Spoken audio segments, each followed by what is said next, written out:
Hello students, welcome back to Hindi Mirror channel. सभी students का Hindi mirror पर फिर से स्वागत है।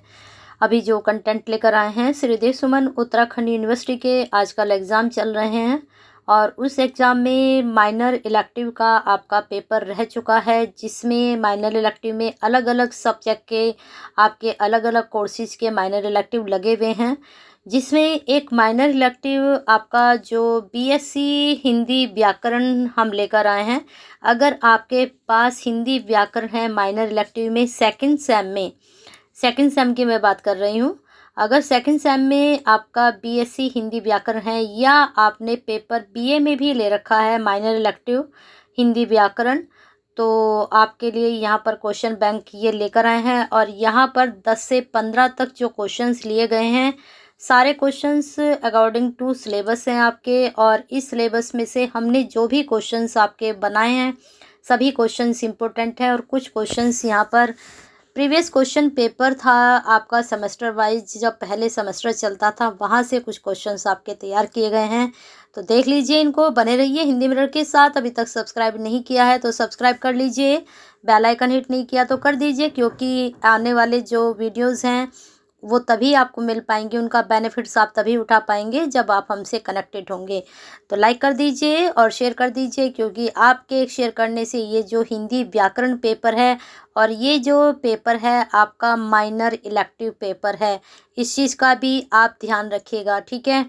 माइनर इलेक्टिव में मैंने भी बताया कि अलग अलग सब्जेक्ट हैं, तो ये हिंदी व्याकरण का मैं आपके लिए पेपर लेकर आई हूँ। और एक पेपर आपका प्रयोजन मूलक हिंदी का पेपर है, प्रयोजन मूलक हिंदी, ठीक है। और ये प्रयोजन मूलक हिंदी भी बीए सेकंड सेम के जो स्टूडेंट्स हैं उनके लिए है। और यहाँ पर एक बात क्लियर कर दें कि ये जो प्रयोजन मूलक हिंदी है, वो जो पेपर है वो वोकेशनल पेपर है। तो इस चीज़ को थोड़ा सा आप समझ के चलिएगा। ये वाला जो लेकर आए हैं ये माइनर इलेक्टिव है।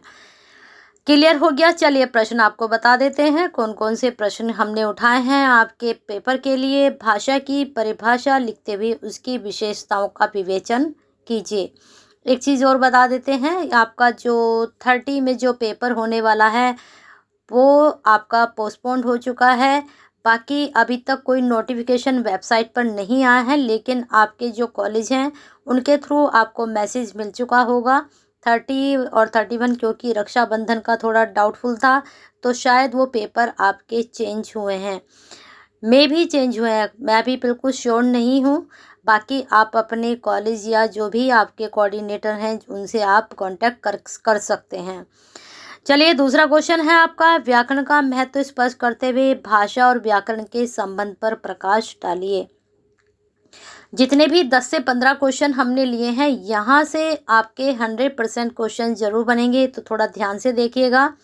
और इनसे संबंधित एक प्लेलिस्ट हमने बनाई हुई है, जो आपका यूपी टीईटी यानी कि यूपी टेट करके प्लेलिस्ट बनी है। वहाँ पर आपके 8 से 10 वीडियो मैंने अपलोड किए हैं, लेकिन वो जो क्वेश्चंस हैं वो एमसीक्यू बेस हैं, लेकिन आपका थ्योरी बेस्ड क्वेश्चंस आएंगे। लेकिन फिर भी आप उसको देख सकते हैं, वो हो सकता है आपके क्वेश्चंस जो शब्द भी पूछ लें आपसे, तो वहाँ से आपके शब्द भी तैयार हो जाएंगे।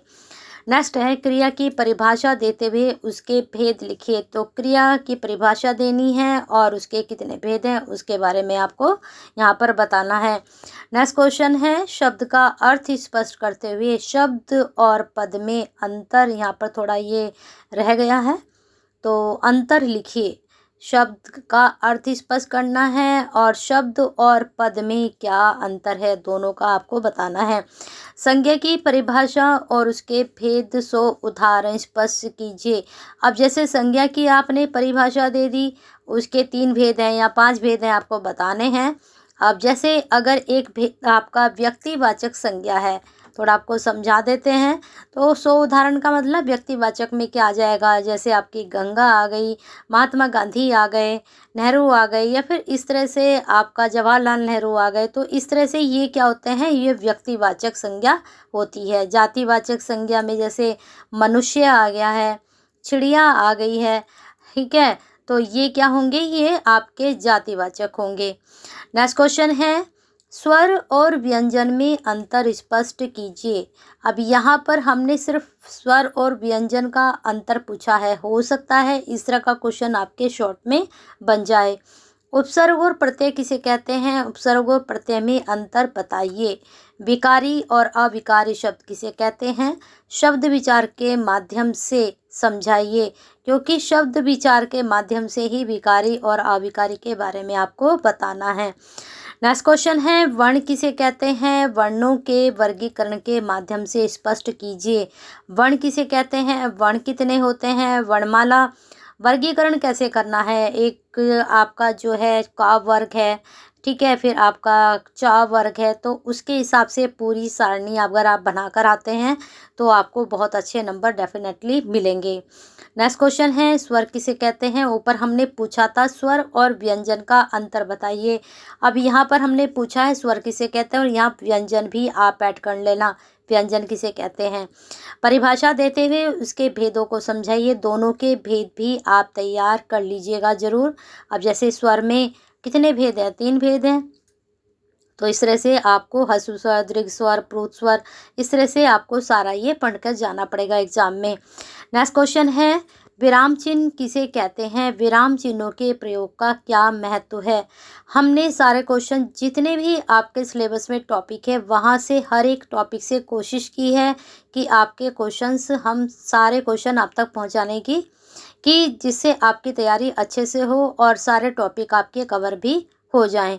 तो विराम चिन्हों का प्रयोग का क्या महत्व है?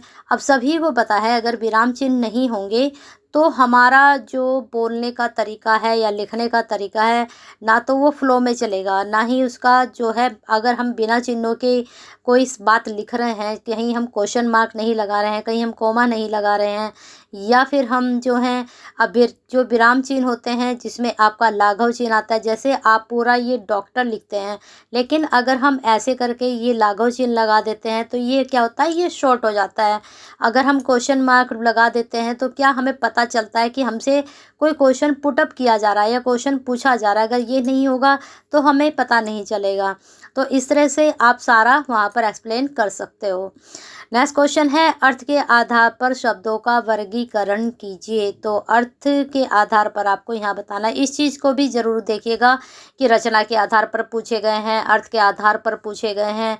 अब जैसे रचना के आधार पर रूढ़ शब्द, यौगिक शब्द और आपके योग रूढ़ शब्द हैं, इनकी भी परिभाषा आप जरूर करके जाइएगा, ठीक है। और इनसे संबंधित जो भी शब्द हैं, योग रूढ़ शब्द कौन से हैं, यौगिक शब्द कौन से हैं, ठीक है, उनके बारे में भी अच्छे से पढ़कर जरूर जाइएगा। और लास्ट में आपका पर्यायवाची है, अनेकार्थी शब्द हैं, इस तरह के जो लास्ट वाली यूनिट है उसको भी पढ़ लीजिएगा। अब बात करते हैं सेकंड यूनिट की। एक यूनिट अगर आप नहीं पढ़ के जाएंगे तो कोई बात नहीं, लेकिन जो बाकी की सारी यूनिट है उनको ज़रूर कवर कीजिएगा क्वेश्चंस के थ्रू। अगर आपने अच्छे से किया तो डेफिनेटली आपका पेपर ये बहुत अच्छा जाएगा। और बेस्ट विशेस के साथ वीडियो यहीं ख़त्म करते हैं। लाइक कर दीजिए आप लोग और शेयर कर दीजिए, और कमेंट बॉक्स में आपकी इस पेपर से रिलेटेड कोई भी क्वेरीज है तो आप भेज सकते हैं।